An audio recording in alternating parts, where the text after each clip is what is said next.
इस पार्ट के स्टार्ट में हमें 1 महीने के बाद का सीन दिखाया जाता है, जिसमें हमारी शौकी जो है चिल्लाते हुए जा रही थी कि वो बेवकूफ़ मुझे सारा सामान पकड़ा के खुद आराम से घूम रहा है। और तभी उसका किस्मत इतना ख़राब होता है, उसकी फल और जितने भी सामान थे वो नीचे गिरने लगता है। और तभी एक हैंडसम गाय की उधर एंट्री होती है और अपनी शौकी तो कहती है, ओह आपका थैंक यू, आपका दिल बहुत बड़ा है।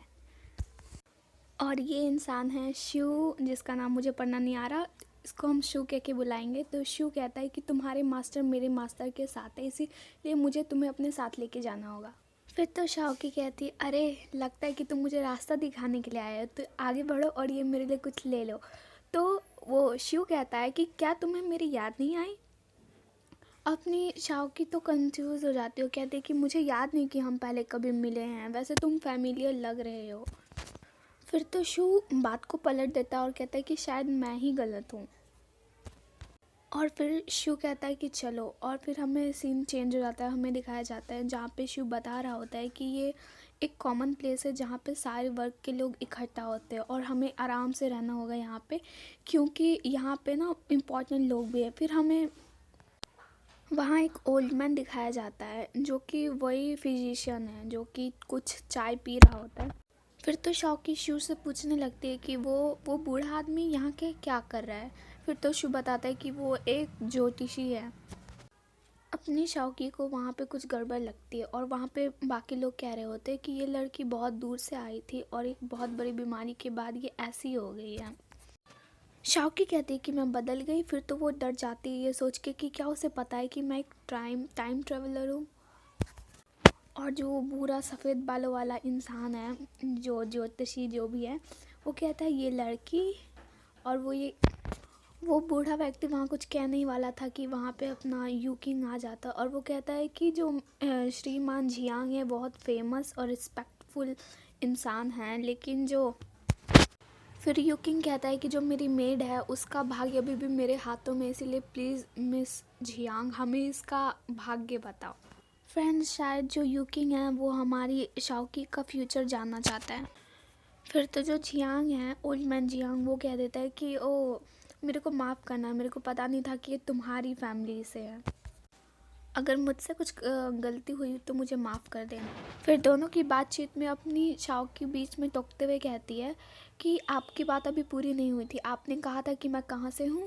अपनी शौकी ने इतना कहा ही था, यूकिंग उसे खींच के ले जाने लगता है और कहता है कि तुम ऐसी बकवास करना बंद करो और हमारे लिए कोई भी ट्रबल क्रिएट मत करो। फिर हमें वहाँ पे एक नए इंसान की एंट्री दिखाई जाती है जो कि खांस रहा था। और फिर हमें दिखाया जाता है यूकिंग अपनी शौकी को उसके पीछे कर देता है और अपनी शौकी बोल रही होती है यहाँ पे क्या हुआ है। और हमें सामने एक लड़की दिखाई जाती है जो कि एक तक अपने यूकिंग को ही देख रही थी। मुझे क्यों लगता है कि यह कुछ गड़बड़ करने वाली है। और वहाँ पे अपनी शौकी अभी भी पूछ रही होती है वो कौन है। अपना यूकिंग बोल देता है चुप, उसको मना कर देता है वहाँ पे कुछ भी बोलने से। वो लड़की अपनी यूकिंग से बात करने वाली थी कि वहाँ से एक वाइट हेयर गाय बोलता है कि फिफ्थ प्रिंस ऊपर आ जाइए, और हमें उसका पूरा शक्ल दिखाया जाता है। फ्रेंड्स, किस किस को लगता है कि यूकिंग से ज़्यादा अच्छा दिखता है?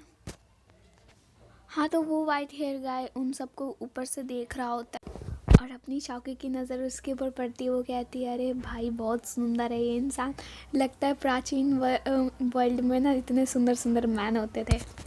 फिर तो हमें गेस्ट रूम का सीन दिखाया जाता है जहाँ पे अपनी हमें शौकी बता रही होती है कि वो एक प्रिंस है, ठीक है, और जो अपना यूकिंग है वो भी उसकी बहुत ज़्यादा रिस्पेक्ट करता है। और फिर वहाँ पे शू अपनी शौकी को टोक देता है, कहता है कि ना जो मास्टर यू है वो आपकी इनर शक्ति का उपयोग करके तुम्हारे मन की बातों को भी पढ़ सकते हैं। अपनी शौकी तो चौंक जाते, कहती पहले नहीं बताना था। और हम देखते हैं वहाँ पे सब के सब अपनी हीरोइन को घूर रहे थे और सब कह रहे थे ये आवाज़ ये तुम निकाल रहे हो। फिर तो अपनी हीरोइन उन दोनों को देखते हुए कहती है एक राजकुमारी होना, सुंदर इंसानों के साथ बैठना और हंसना कितना अच्छा होता है। फिर तो वो इमेजिन कर रही थी जैसे कि वो वाइट हेयर गाय जिसका नाम नहीं पता, वो पूछ रहा है कि तुम्हारे मास्टर का क्या नाम है, वो कहाँ रहते हैं। ऐसे सपने देखने के उसका मुंह पूरा लाल हो जाता है। सॉरी फ्रेंड्स, ये शू से कह रही थी। शू कहता है कि मैं तुमको अपने मालिक का नाम नहीं बता सकता, मैं बस इतना बता सकता हूँ कि जो उसका सरनेम है वो शू है। अचानक से शू सरनेम सुन के अपनी हीरोइन सोचने लगती है कि तियान्याओ में तो शू सरनेम के बहुत कम लोग हैं। अगर यूकिंग का संबंध अगर पांचवी राजकुमारी से है तो क्या वो तियान्याओ का फर्स्ट टैलेंट शू जिंगी है? ये सब कहने के बाद अपनी जो शाओकी है वो बहुत ज़्यादा खुश होकर कहती है कि ओह, वो तो भगवान का पसंदीदा है। मिस शू, तुम तो सच में बहुत सुंदर हो और हैंडसम। फिर तो शू कहता है, क्या तुम्हें अपने मास्टर और मेरे मास्टर के सामने ऐसे तुम्हें मेरे मास्टर की तारीफ करनी चाहिए?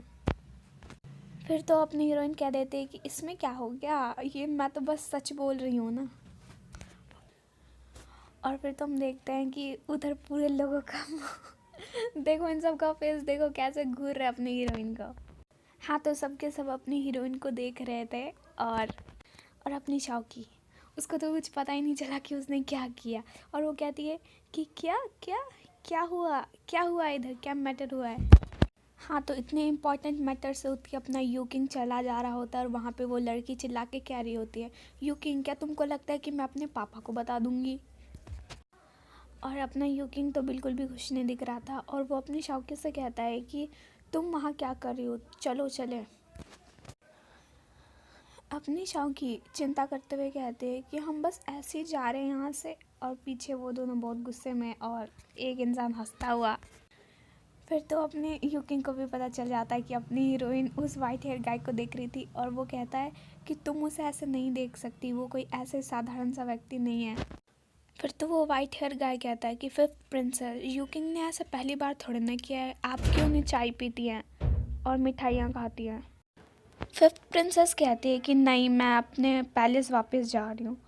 और बस वो वाइट हेयर गाय बस चाय की चुस्कियाँ लेता रहता है। और फ्रेंड्स, यहीं पे ये पार्ट ख़त्म होता है। नेक्स्ट पार्ट के लिए लाइक कर देना और हो सके तो एक कमेंट भी कर देना फ्रेंड्स। तो बाय।